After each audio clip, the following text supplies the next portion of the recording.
Hi everybody, this is AJ speaking. This is part 10 of my Tesla 4Q 2024 financial review. On this slide you see Tesla's shareholders net income development. Please note I adjusted 4Q 2023's reported or headline shareholders net income because it included a 5.9 billion one-time non-cash tax release that is basically irrelevant for shareholders. The only big impact of that item is basically in the following quarters, because from that point onwards it changed Tesla's effective tax rate, as we discussed in part 9. So if we now look at the development, because of the effects in non-operating income that we discussed in part 9, Tesla was able to report a 7% sequential increase in the fourth quarter. Shareholders net income ended up at 2.3 billion, and this implied a 16% increase year over year. And this left the full year 2024 22% down compared to 2023 at 7.1 billion compared to 9.1 billion in 2023. And again, I'm taking out the 5.9 billion one-time cash item. For example, I got questions from people following me about the significant year-on-year decrease, because what they see on various terminals or financial platforms on internet, they see unadjusted numbers of just under 15 billion. This is highly misleading. So they think like, oh, Tesla earnings dropped from 15 billion to just 7 billion. No, because this one-time tax release should be ignored. And then just a real quick note on valuation. This is this number you should not use for valuation. A lot of people make this mistake. This is what would be considered the unadjusted net income number, and the biggest driver in Tesla's reporting is the share-based compensation that is being adjusted for. The problem is, if you use this kind of shareholders net income before you adjust for the share-based compensation and you use the correct diluted number of shares, you have a mismatch in your multiple, because you are using a non-diluted number and apply to diluted shares. So therefore you need to adjust. And here on this chart we look at the development of Tesla's shareholders net income as reported, the number we just looked at, the 2.3 billion, versus the adjusted shareholders net income that, as you can see here on the right hand side table, you start from total net income, you take off non-controlling interest, gets you to the shareholders net income we just looked at. This is 2.3 billion here. You add back share-based compensation, and you add back, in case they apply, other one-off items. In Tesla's case, there are rarely, actually from memory, I can't remember one material item here. So this is rarely, Tesla makes hardly any adjustments in this line item. An extreme example on the other end of the spectrum is General Motors. General Motors adjust for, oh my God, for every little thing, just to show the maximum possible adjusted shareholders net income that they can possibly do. Tesla doesn't go down that route. So and when you look at this, you can see there is obviously always a gap, and the gap widened significantly during Elon's receipt of his share-based compensation. So this created significant creation of numbers of shares outstanding, and you can see that recently this gap narrowed slightly. As a shareholder, you want to pay attention of the delta between the reported shareholders net income and the adjusted shareholders net income. And in Tesla's case, that's stock-based compensation, and you can see that the number that has been reflected in Tesla's adjustment has declined significantly in 4Q. This is not a total share-based compensation, and I will discuss this in a minute, but you can see that the adjustment Tesla made came down significantly, 26% in 4Q, almost 49% year on year. This compensation, you have to keep in mind, is performance linked, and Tesla's operational performance did decrease because of the price was, etc. So there was simply less earnings to go around, and this obviously affected employees' compensation. And you also can see it sort of in the full year recognition. Tesla recognized just over 1.3 billion in SBC, and this came down almost 27% year on year from 1.8 billion the prior year. And then when you look at share-based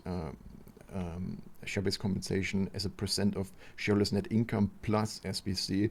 So Tesla paid away roughly 10% of unadjusted shareholders' net income to employees in the form of share-based compensation. And here on the right-hand side, I highlighted all the areas that are touched by share-based compensation.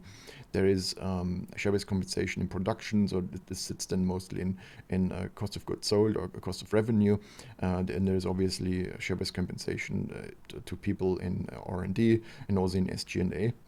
On this slide, we look at how this breaks down. Tesla spends most SBC on employees in R&D. This is quite common.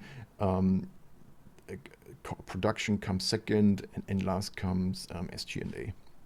And you can see that the full share-based compensation is almost 2 billion in 2024. And this is significantly higher than the adjustment Tesla makes to the EPS number. I will discuss this in more detail in a future video, because otherwise this will get too long just on this SBC point. And then the point to note is that unlike the SBC recognized in the shareholders, in the adjusted shareholders income, SBC actually increased to an all-time high in 2024 of 2 billion, almost 2 billion, from 1.8 billion the prior year, and just under, let's say 1.6 billion in 2022. This implies that Tesla paid away 22% of operating income to employees in the form of share-based compensation. But because Tesla's market cap at significantly above 1 trillion, this creates relatively little dilution, but dilution nevertheless, and you can see this in this chart. Please note the scale. I cut the scale short so you can see the fluctuation quarter on quarter more clearly. So focus on the percent changes or the absolute number changes here in stock, and you can see here the underlying percent is always the year on year, and the non-underlying percent is the sequential change, and you can see that both quarter on quarter and year on year the change was 1%. In absolute numbers, Tesla added year on year 25 million shares and sequentially 20 million shares. And the new weighted average total of diluted shares was 3.5 billion shares outstanding. And that's on a fully diluted basis. I hardly ever look at basic shares outstanding because there's very little analytical value. There are some pieces of analysis you can do, but they're not really very insightful. And here on the right side, I show the equation why diluted number of shares outstanding matter quite a bit, because it's a key input to earnings per share. So you take the adjusted shareholders net income and you divide it by diluted number of shares outstanding, and this gives you the EPS, the most relevant EPS we talked earlier about, and that's a key valuation input and is widely used by investors.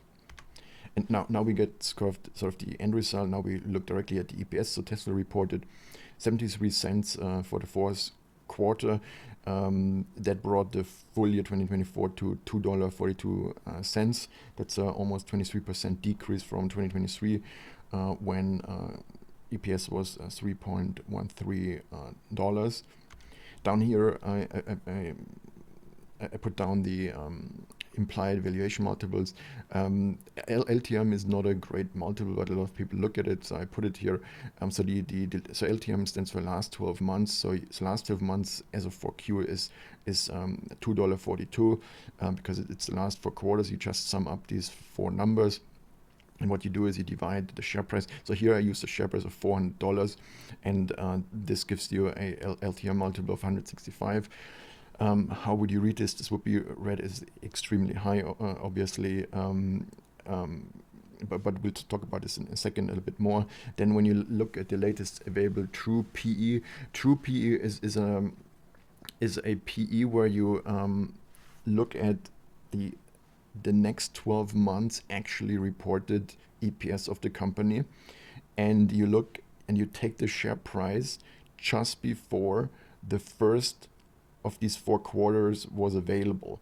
In Tesla's case, currently, as of after 4Q24 reported, the latest true PE you can calculate is the one as of 22nd of April 2024, and the share price of $142 on that trading day, because the next day the first quarter EPS was available. And for that reason, you don't have 4 unreported quarters from that point of view, and that's why you can only calculate that P, because a PE always needs 4 quarters of earnings. And to make it a true P based on real earnings delivered, you need 4 quarters from Tesla, 4 upcoming quarters, and that's why you can only calculate that number just prior to 1Q being reported. And that PE, based on that share price on the last day, the last closing price just before 1Q was reported, that PE was 58.8 before the Bitcoin gain, and you should remove that Bitcoin gain, and then the implied multiple would be 63. And the key takeaway from this observation is that, first of all, if we remember when Tesla hit $142 in 2024, this was the low in 2024, and so the sentiment was extremely negative, and there was all this stuff going on about Elon potentially leaving Tesla because the judge would take away his compensation package. I said at the time this was bullshit. Elon was not going to leave Tesla. Obviously, he had to create some fear about that, to mobilize investors, so everybody would show up and vote to make sure he gets the comp package. It makes complete sense. So I loaded up insanely on TSL at the time because I knew what was nonsense. That was one of my best trades in 2024. But long story short, the bottom line is the key takeaway is that even during times of extreme Tesla depression, let's call it, the stock defends a very high multiple. Because when you go back to these earnings numbers, the further out they go, they typically overstate Tesla's earnings actually. And when you look at sort of the more bullish analysts, for example, Morgan Stanley, etc. And so long story short, Tesla always trades on a very high premium, and people classically call this overvalued, but I somehow disagree. If a stock carried for many years a very high premium, always traded above 60, 70, 80 times, or most of the time with few exceptions, then you simply have to throw your overvaluation argument overboard, because for whatever reason it is, that stock trades at a premium, and you can see it across many industries. A lot of companies in industries have a premium compared to the competitor, even though the competitor does the exact same thing. It's not to that degree like in Tesla's case, but you have to recognize there are premiums, premia, and in Tesla's case, you cannot look at the stock without the premium. But of course, you have to recognize this is all significantly tied to Elon. And then, of course, the Elon-Trump trade supercharged the premium, and that's why when you do any kind of valuation on Tesla, as long as Elon is at Tesla, you have to take the premium into consideration, and that's why every incremental amount of earnings Tesla will generate will be rewarded extremely richly, and that's why 2025 still looks quite interesting. But I'll talk about this in great detail in my upcoming 1Q 2025 and the full year 2025 forecast. So with that, I close this part 10, and I will see you in the next part 11. Thanks for listening. Bye.